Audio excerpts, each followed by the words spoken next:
Buen día público en general, sean todos bienvenidos al conversatorio de casos clínicos de microbiología e infectología humana.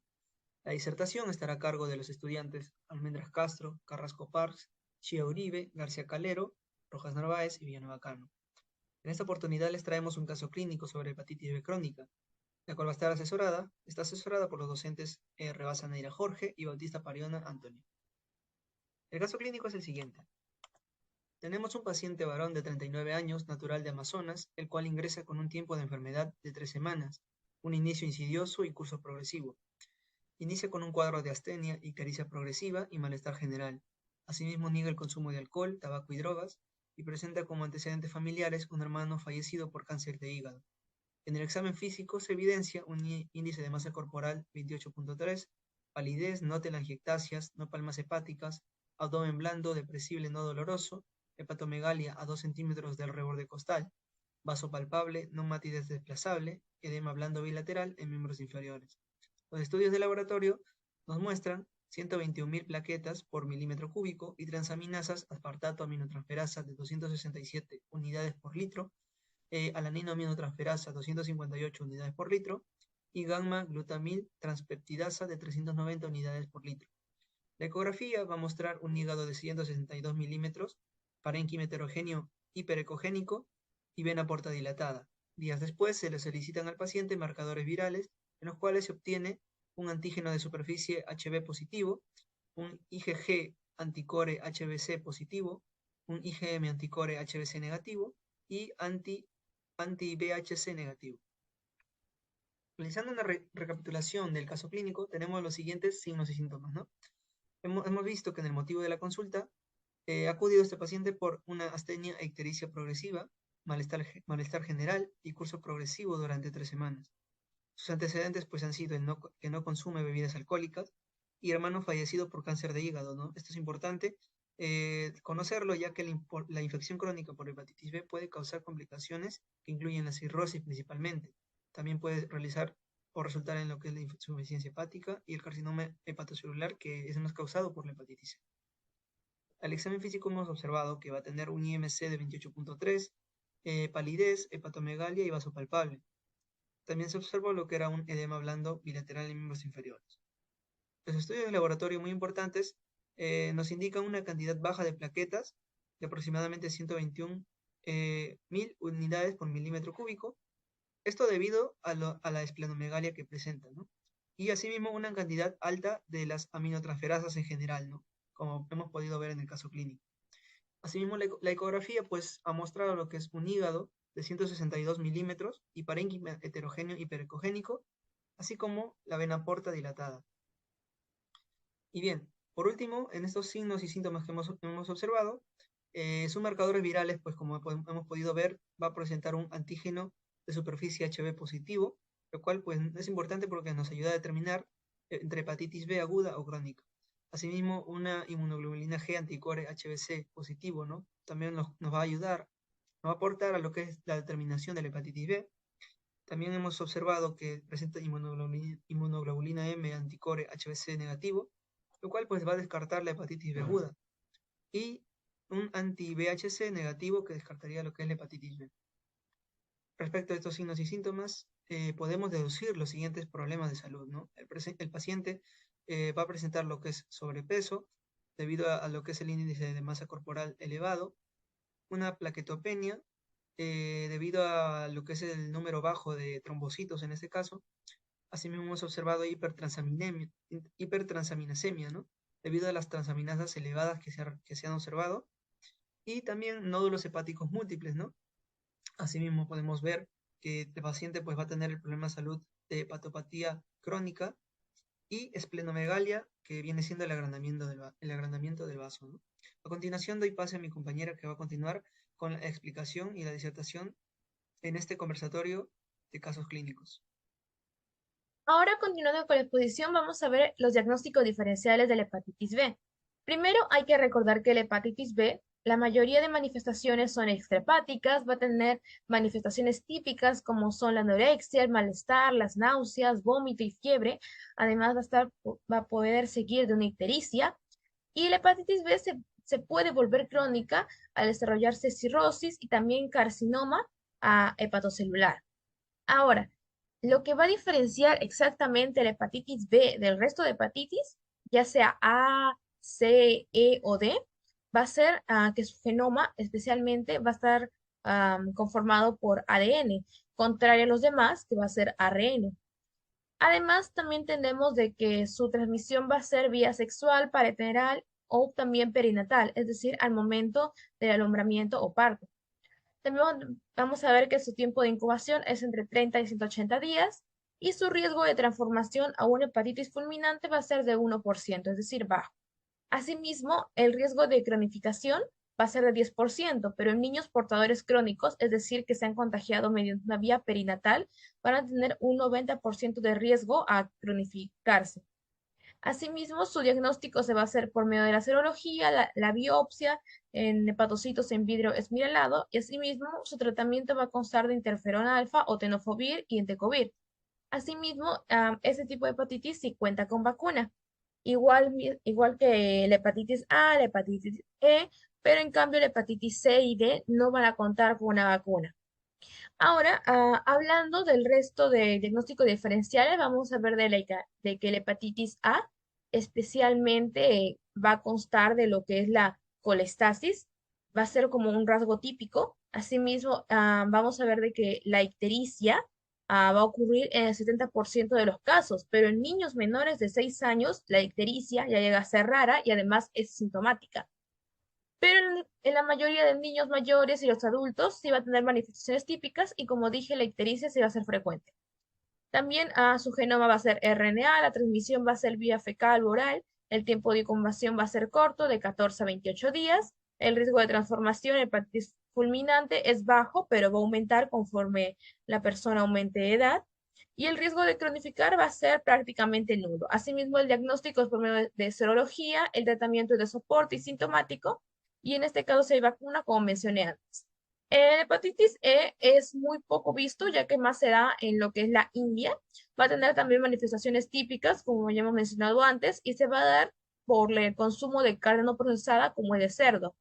El genoma va a ser RNA, la vía de transmisión va a ser fecal oral, el tiempo de incubación va a ser de 2 a 10 semanas y va a ser su riesgo de transformación hepatitis fulminante es de 1%, pero en embarazos es de 20% y la cronificación es prácticamente nula. Igual, el diagnóstico, el tratamiento y la vacuna va a ser similar a lo que es la hepatitis A. Luego, en el virus de hepatitis D, vamos a ver de que en este caso las infecciones más se van a dar por la coinfección o la sobreinfección. Con coinfección me refiero que va a haber al mismo tiempo una infección aguda, ya sea por ejemplo, por hepatitis B. Y la sobreinfección es de que va a haber una exacerbación aguda en portadores crónicos de hepatitis B. Asimismo, vamos a ver de que tiene un riesgo de cronicidad de 100% y de fulminante de 20%. Luego tenemos la hepatitis C, que es más que todo es asintomática durante la infección aguda y su gravedad suele fluctuar. Asimismo, aquí hay que resaltar que tiene un riesgo de cronificar del 80%, 20% en cirrosis y de 1 a 5% en carcinoma. Asimismo, se utilizan fármacos inhibidores para el tratamiento NS3, NS5A. Y hay que resaltar que no cuenta hasta el momento con una vacuna. Ahora le doy paso a mi compañero. Bien, ahora veremos la estructura y los factores de virulencia del virus de la hepatitis B. Este pertenece al séptimo grupo de acuerdo a la clasificación de Baltimore a la familia de los Hepapnaviridae, al género Orthopapnavirus. Este es un virus ADN de cadena circular doble parcial, debido a que posee dos cadenas de ADN diferenciadas, uno positivo o también denominado corta, o S, que va a contener bases variables, mientras que vamos a tener una cadena ADN de tipo negativo o larga, que va a tener bases complementarias a todos los ARNs mitocondriales. Este genoma va a contar con 3.200 pares de bases. Asimismo, se caracteriza por ser un virus sensible al ácido y a temperaturas mayores de 100 grados en un minuto. Es un virus oncógeno que generalmente va a producir una enfermedad crónica, cuyo virión o denominado también partícula Eden va a tener un diámetro de 42 nanómetros y va a ser de forma esférica. Entre los factores de virulencia destacamos los factores de envoltura, de cápside y algunas partículas que van a permitir su replicación.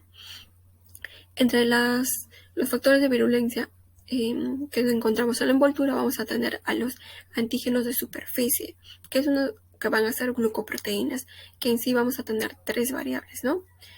Un antígeno de superficie de tipo L, que va a permitir la unión al receptor, y un antígeno de superficie de tipo S, que va a facilitar el ensamblaje del virus, y una partícula de tipo M, el cual aún no está definido.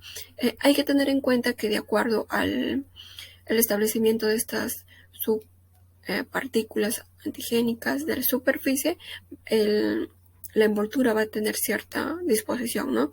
De manera que cuando encontramos la presencia del antígeno de superficie de tipo M y S, vamos a encontrarnos con una envoltura de tipo...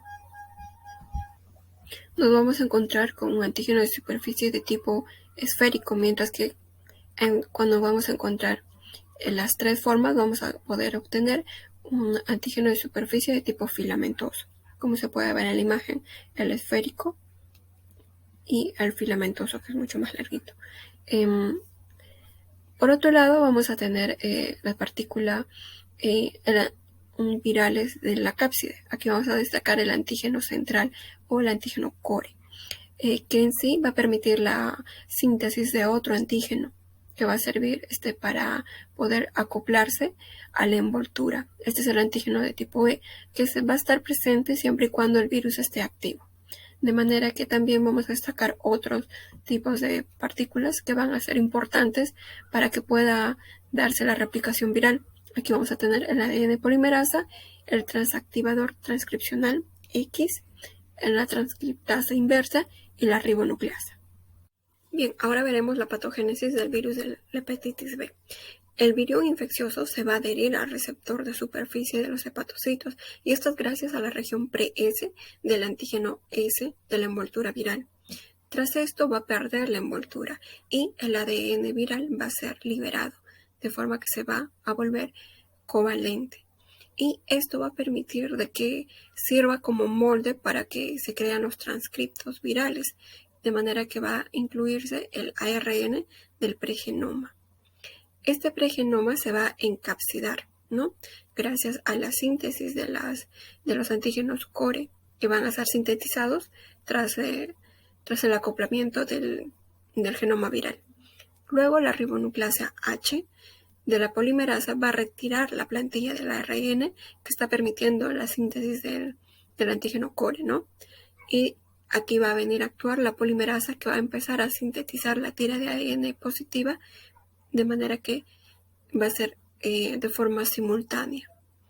Y los centros van a experimentar una gemación por parte de las membranas pre-Golgi y van a ir adquiriendo unas envolturas que van a poder contener el antígeno S de la envoltura viral, para luego poder salir de la célula, o también van a poder reimportarse hacia el núcleo y nuevamente empezar el ciclo, ¿no?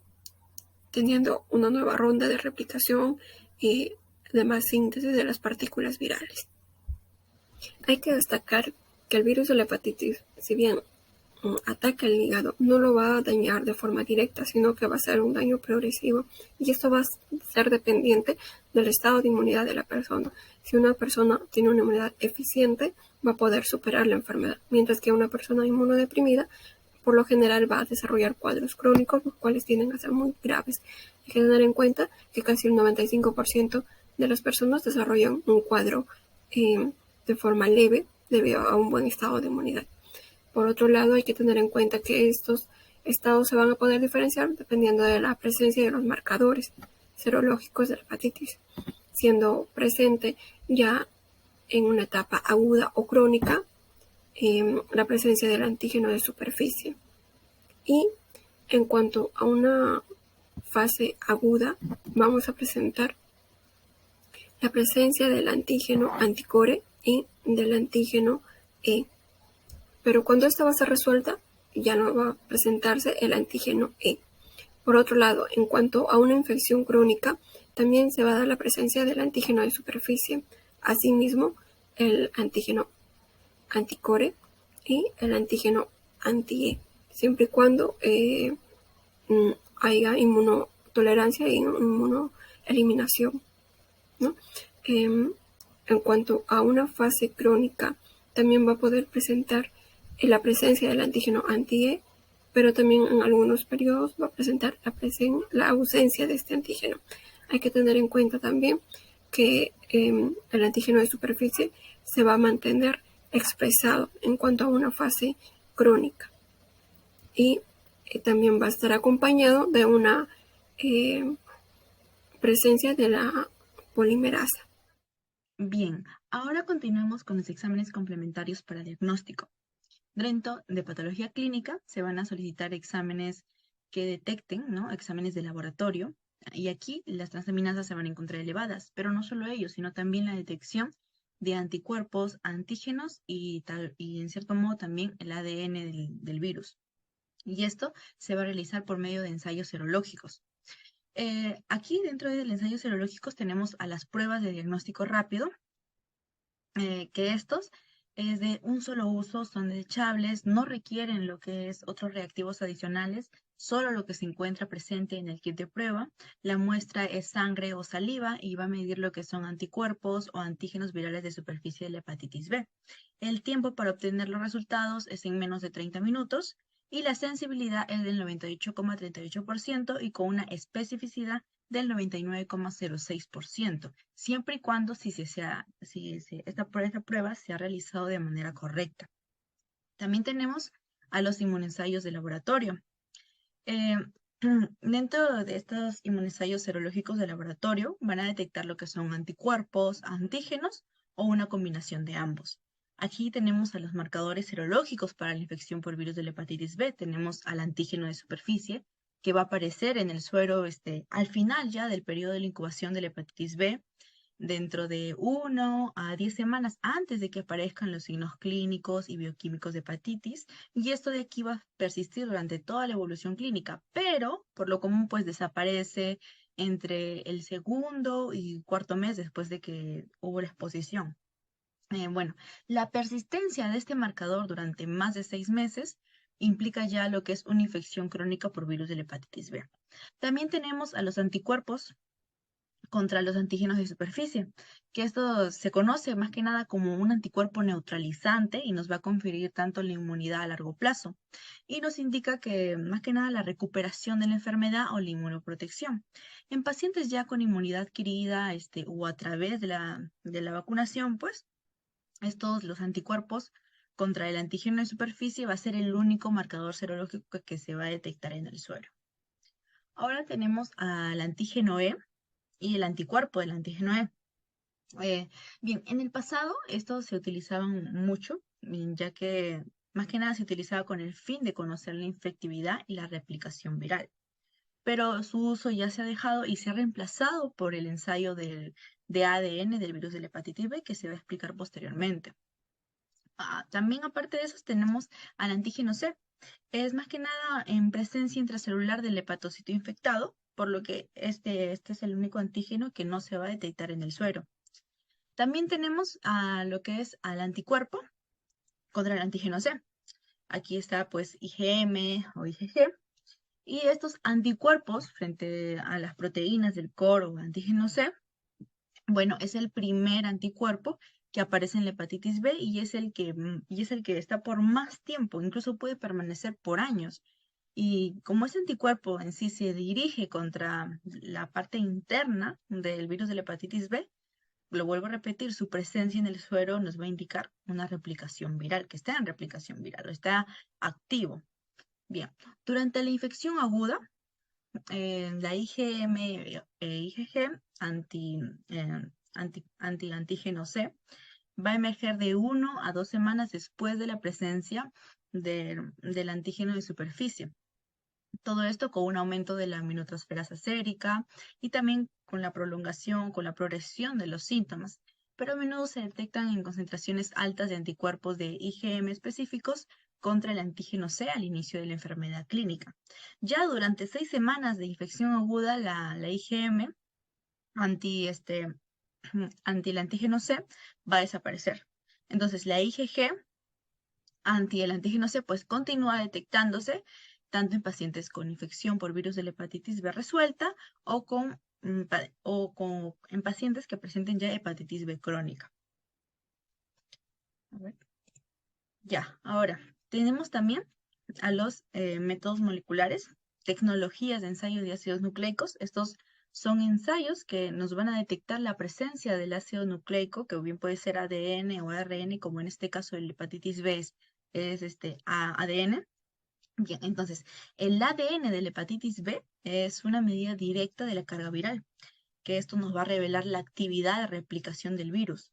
Es detectable en la etapa temprana de la infección, un mes después de la infección por virus de la hepatitis B, y va a aumentar ya hasta el nivel máximo, que es más de 10 a la 8 copias por mililitro, que eso se da 3 meses después de la exposición del virus de la hepatitis B, y ya luego empieza a disminuir en la infección crónica o desaparece en la recuperación por la infección por el virus de la hepatitis B. Y aquí van a existir dos técnicas para poder identificar y cuantificar el ADN de la hepatitis B. Tenemos la amplificación de señales y la amplificación diana por reacción en cadena de polimerasa. Dentro de la amplificación de señales, acá vamos a encontrar dos, que es la captura híbrida. La sensibilidad de este es subóptima. Y también tenemos la tecnología de ADN ramificado.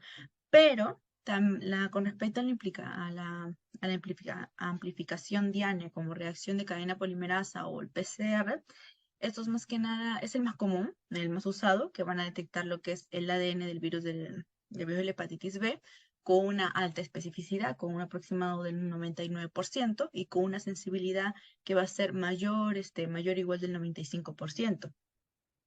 Estos van a tener límites de cuantificación que van desde 10 a 20 copias por mililitro, y este PCR en tiempo real más que nada nos puede detectar un amplio rango dinámico que puede ir tanto de un rango inferior a uno superior. El rango inferior va a ser de 10 a las 15 copias por mililitro y el rango superior es de 10 a las 7 o 10 a las 8 copias por mililitro, como lo mencioné anteriormente. Y por esta razón se ha convertido pues en el método estándar para poder detectar y cuantificar lo que es el ADN del virus de la hepatitis B en entornos clínicos. Como ya le dije, va a detectar tanto de un rango inferior que es de 10 a las 15 copias, que en caso no va a estar presente, es que se encuentra muy poco de ellos. Entonces, este PCR va a ser posible detectar rangos inferiores. Ya. También tenemos a lo que es de imágenes. Aquí se va a realizar lo que es la ecografía abdominal, que va a ser útil para poder evaluar lo que es la presencia de cirrosis hepática o en caso también de que haya lo que es el carcinoma hepatocelular. Pero hay que tener en cuenta que una ecografía normal no va a descartar hepatitis crónica. Bien, siempre recordando que el virus de la hepatitis B, el mayor porcentaje va a generar lo que es cirrosis hepática. Ahora, con respecto ya a la biopsia hepática, se recomienda lo que es realizar esta biopsia hepática para poder dar inicio a lo que es el tratamiento en dos circunstancias. Primero, en pacientes que después de un periodo de 3 a 6 meses persisten lo que es el antígeno de superficie positivo con el ADN del virus de la hepatitis pues mayor a 20.000 copias por mililitro y niveles elevados ya de las transaminasas ya por debajo de 2 veces lo que es el valor normal. Por otro lado, también se recomienda la biopsia hepática en las siguientes situaciones. Puede ser en pacientes varones mayores de 40 años que no presenten cirrosis, que es independiente también del nivel de la transaminasa. También otro, cuando la historia familiar, haya lo que es la historia familiar de lo que es el carcinoma hepatocelular y cuando se tienen dudas sobre la existencia de una morbilidad hepática. Manejo terapéutico. En realidad la hepatitis B aguda no va a requerir ningún tratamiento. ¿Por qué? Porque aproximadamente el 95% de los pacientes contagiados de esta enfermedad se recupera espontáneamente y sin ninguna secuela, ¿no? Es un tipo de hepatitis sí muy contagiosa. Hay que aclarar que es muy importante, especialmente el punto de la prevención de la hepatitis B aguda. ¿Por qué? Porque se contagia muy rápidamente. Ahora, también tenemos la hepatitis B crónica, que en este escenario sí, pues, se va a tratar, pues, de una hepatitis que, que daña más al ser humano, y se debe tratar, pues, para evitar el daño progresivo del hígado. Y algunas medidas preventivas, pues, incluyen evitar el consumo de alcohol, también ciertos medicamentos, que justamente estos medicamentos se van a metabolizar en el hígado y van a dañar el hígado. También tenemos que evitar el sobrepeso, entre otras medidas, ¿no? También como por ejemplo incluye, según el MINSA, en el año 2019, por ejemplo, tratar de hacerse ecografías y de hígado abdominales periódicamente, ¿no? Mayormente en personas de riesgo, ¿no? Como son personas de sobrepeso, personas que tienen alguna comorbilidad, ¿no? Que es muy importante realizarlo. Aquí el MINSA en su hoja o su ficha técnica tiene algunos criterios para el inicio del tratamiento de la infección crónica de la hepatitis B, según algunos escenarios. Por ejemplo, tenemos 7 escenarios y tenemos 4 criterios. Tenemos un escenario y también la decisión que se va a tomar cuando se vean, ¿no? Algunos criterios, como por ejemplo la cirrosis. Tenemos, por ejemplo, que si el paciente llega al chequeo médico, ¿no? Y vemos que tiene hepatitis, ¿no? B y llega con cirrosis, automáticamente se le va a iniciar el tratamiento independientemente de otros criterios. Por ejemplo, criterios como la alanina aminotransferasa, tenemos la carga viral y el antígeno de la hepatitis B. Tenemos un escenario 2. El paciente en este caso no tiene cirrosis, pero tenemos que su alanina aminotransferasa es mayor o igual de 2 veces por encima del límite superior normal. En este caso, sí se va a aplicar, ¿no? Se va a iniciar el tratamiento independientemente de los otros, ¿no? Solamente por su alanina aminotransferasa, su ALT, ¿no? Tenemos un escenario 3, el paciente no tiene cirrosis, tenemos su alanina aminotransferasa, tenemos que es persistentemente anormal, ¿no?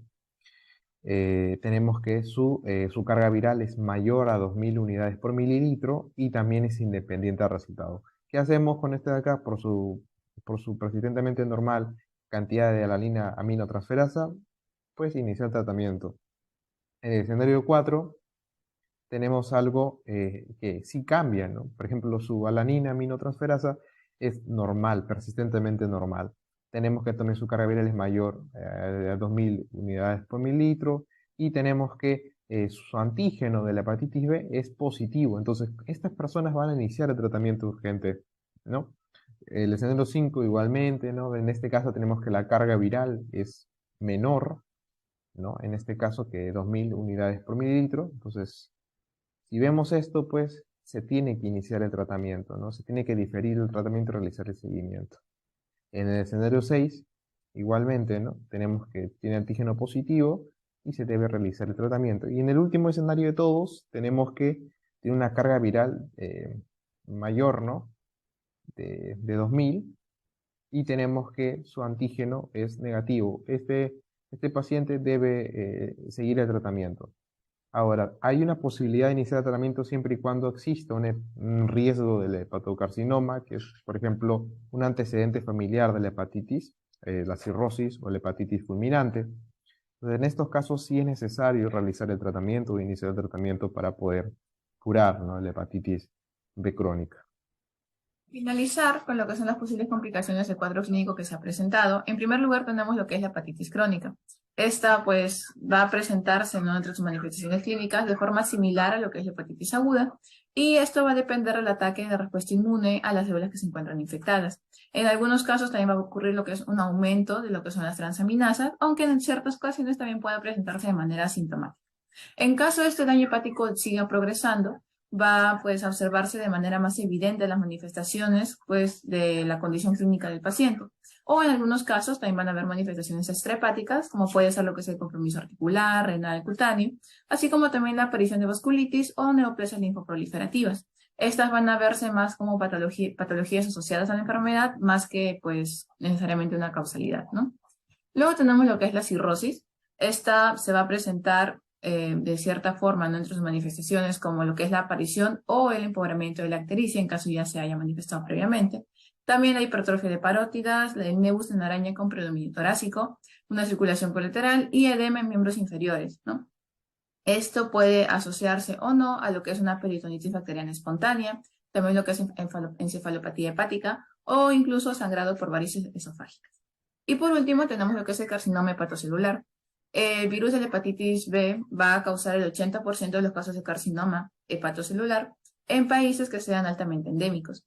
El riesgo de sufrir esta patología va a incrementarse por ciertos factores de riesgo, como puede ser el sexo masculino, la raza, que predominantemente va a ser asiática o africana, también la edad avanzada que va a verse relacionada con lo que es pues un largo periodo de esta infección, el grado de la cirrosis que se está presentando, el historial familiar, los antecedentes que hay en la familia, y también el consumo de alcohol o tabaco que presenta el paciente. Eso sería todo. Muchas gracias.